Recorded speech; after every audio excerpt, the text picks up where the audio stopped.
การจะทำบางสิ่งให้สำเร็จไม่ใช่แค่ลงมือแต่ต้องมีความฝันไม่ใช่แค่การวางแผนแต่ต้องมีความเชื่อมั่นจากประโยคข้างต้นนี้น่าจะเป็นสิ่งที่นิยามถึงสาธารณรัฐแคลิฟอร์เนียได้ชัดเจนที่สุดแล้วแต่หากจะให้เข้าใจมากกว่านั้นผมก็จะขอพาดำดิ่งสู่ห้วงเวลาแห่งประวัติศาสตร์ของการต่อสู้การดิ้นรนและนองเลือดของมวลชนกิฟฟอนและหนทางสู่ประชาธิปไตยที่ใฝ่ฝันแม้จะต้องแลกด้วยอะไรก็ตามถ้าพร้อมแล้วก็มาเริ่มกันเลยแล้วกัน ณ ดินแดนฮัสแลนด์ศูนย์กลางของจักรวรรดิกิฟเฟอร์เนียอันยิ่งใหญ่ที่แผ่ขยายอำนาจไปทั่วจนมีเมืองขึ้นน้อยใหญ่มากมายที่ยอมสยบต่ออำนาจของจักรวรรดิซึ่งก็รวมไปถึงรัฐคาวบารีทางตอนเหนือด้วยเช่นกันและก็เพราะการพึ่งบารมีและอิทธิพลของจักรวรรดินี่เองจึงทำให้รัฐคาวบารีที่ห่างไกลความเจริญและกันดารล้าหลังนั้น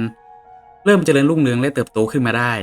แต่ก็เพราะการพึ่งพิงจักรวรรดิมากเกินไปนี่แหละจึงทำให้เมื่อจักรวรรดิเริ่มเสื่อมตัวลงรัฐคาวบารีจึงเริ่มเสื่อมตัวลงจนกลายเป็นรัฐที่อ่อนแอตามไปด้วยเช่นกัน ซึ่งในขั้นต้นก่อนที่ผมจะเริ่มเล่าเกี่ยวกับเหตุปฏิวัติในปี 978 ALB ตัวละครที่เป็นจุดสำคัญและโดดเด่นอย่างมองข้ามไม่ได้ในเหตุการณ์นี้และผมจะขอเล่าก็คืออเล็กซานเดอร์ เคมเมอร์สกายอเล็กซานเดอร์นั้นเดิมทีเป็นกิฟฟอนที่เกิดในตระกูลบารอนแห่งเมืองวินนี่แต่เนื่องด้วยจากการเป็นบุตรตัวที่3จึงทำให้เขาไม่ได้อยู่ในฐานะที่จะคาดหวังกับการสืบทอดมรดกหรือการขึ้นเป็นขุนนางสักเท่าไหร่นักก่อนที่สุดท้ายก็เลยลงเอยกับการเข้าลงกองทัพแล้วก็เป็นนายทหารปืนใหญ่ที่มีอนาคตไกลพร้อมเลื่อนขั้นเป็นจอมพลได้จากความสามารถของตัวเขาเอง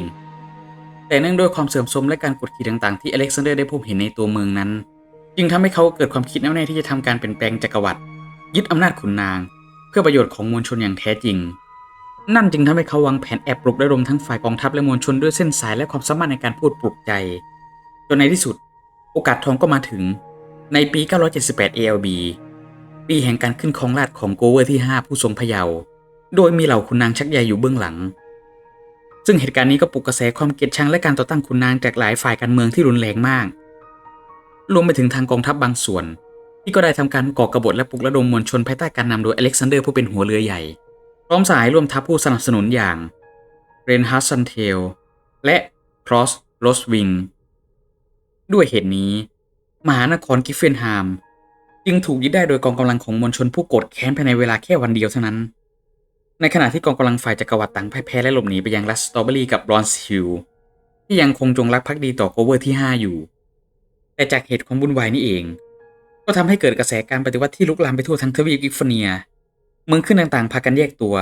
ฝ่ายขุนนางถูกขับไล่และแทนที่ด้วยขั้วการเมืองท้องถิ่นในแต่ละพื้นที่นั่นเองในที่สุดการก่อตั้งสาธารณรัฐกิฟเฟอร์เนียนั้นก็ได้เกิดขึ้นด้วยแรงสนับสนุนจากมวลชนจำนวนมากแต่ทว่ารัฐบาลกับไร้เสถียรภาพทางการเมือง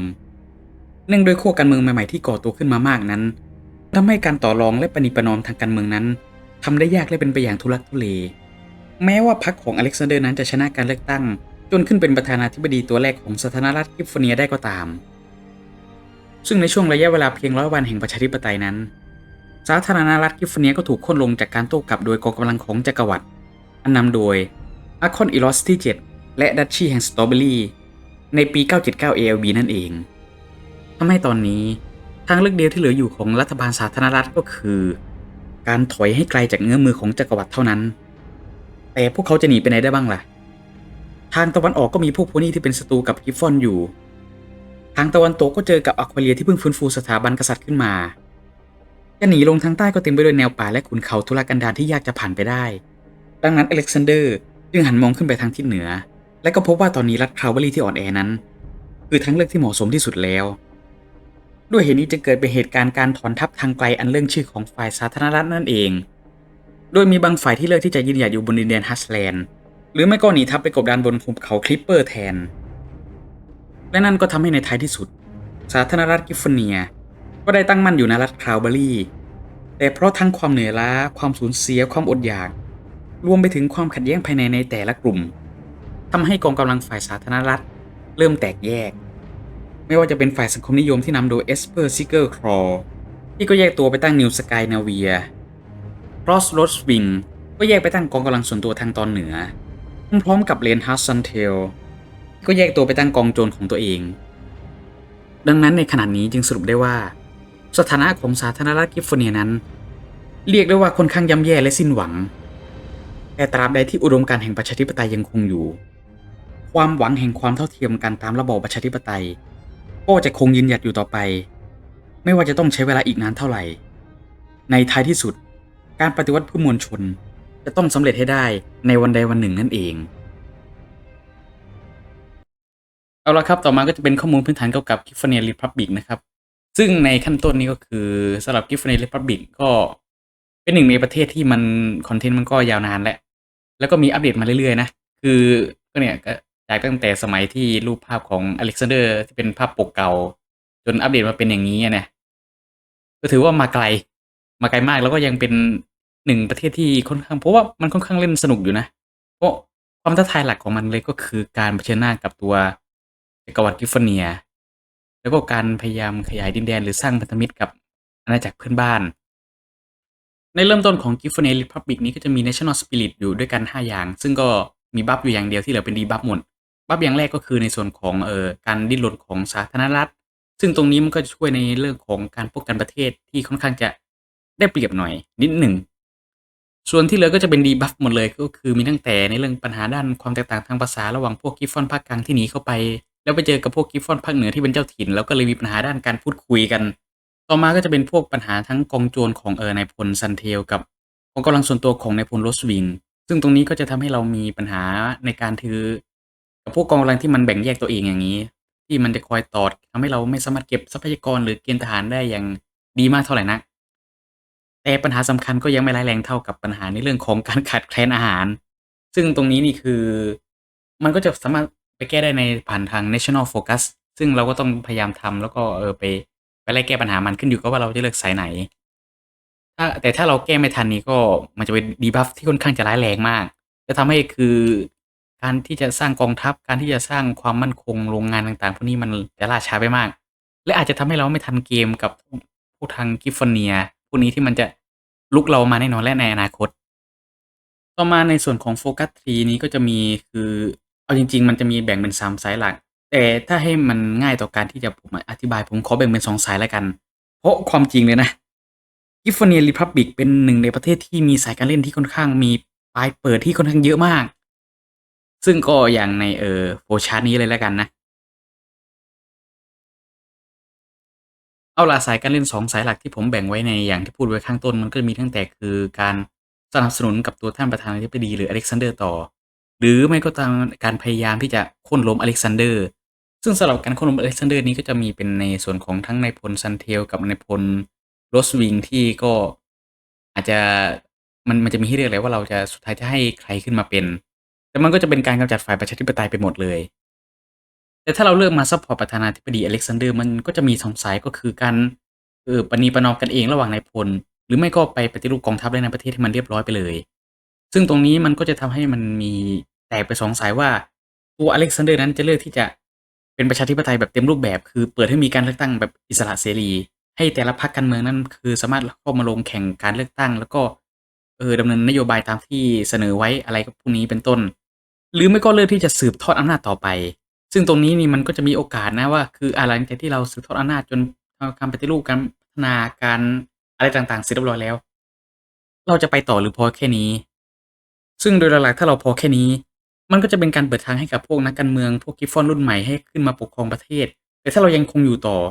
เราก็จะอยู่เป็นผู้เผด็จการแบบยาวนานมากจนกว่าจะโค่นล้มทางพวก Giffarnia Empire ได้สำเร็จ และถึงแม้ว่าเราจะโค่นจักรวรรดิได้สำเร็จแต่เรื่องราวของอเล็กซานเดอร์หลังจากสิ้นสุดอำนาจนั้นก็ยังคงมีต่อนะก็คืออันนี้ผมแนะนำให้ลองไปเล่นเองดูก็ได้นะมันมีเนื้อเรื่องที่ค่อนข้างน่าสนใจแล้วก็แตกออกเป็นหลายๆฝ่ายหลายเนื้อเรื่องหลายเส้นเรื่องมากอันนี้ผมรับประกันเลยว่าควรลอง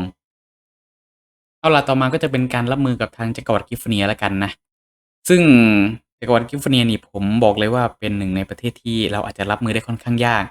เพราะงั้นคำแนะนำที่ดีที่สุดก็คือพยายามตั้งมั่นในแดนเหนือให้ได้หรืออย่างน้อยก็พยายามสร้างพันธมิตรก็ได้ถ้าเราเล่นแบบตามประวัติศาสตร์อะนะแล้ว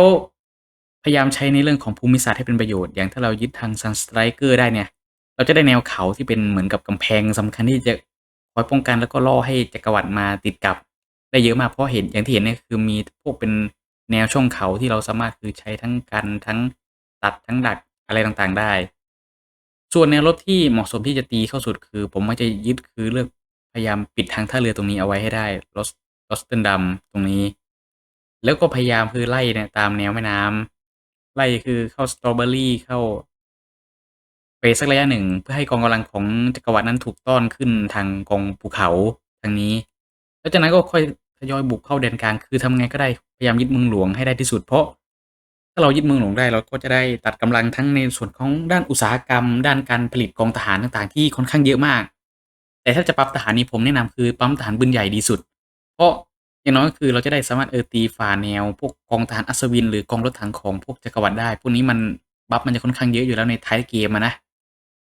และตรงนี้ถึงแม้ว่าเราจะพิชิตจักรวรรดิได้สำเร็จแต่มันก็ยังคงมีเนื้อเรื่องต่อไปอีกนะก็คือเราอาจจะไปสามารถไปตีบางประเทศที่มันตั้งเป้าหรือเป็นศัตรูกับเราหรืออาจจะมีเรื่องของระบอบการเมืองที่ไม่เหมือนกันเพราะงั้นช่วง late เกมของตัวพวก Republic พวกนี้มันก็เลยเหมือนกับการที่เราทำสงครามเพื่อจำหน่ายประชาธิปไตยอะไรอย่างนั้นเลยอะเอาละครับก็จบแล้วนะครับสำหรับประวัติและข้อมูลพื้นฐานของสาธารณรัฐกิฟฟอร์เนียซึ่งตรงนี้ถ้าข้อมูลผิดพลาดหรือตกหล่นยังไงผมก็ต้องขออภัยด้วย อ๋อและที่สำคัญเลยก็คือในเรื่องของการลงคลิปนะคือตอนนี้การลงคลิปของในช่องผมอาจจะ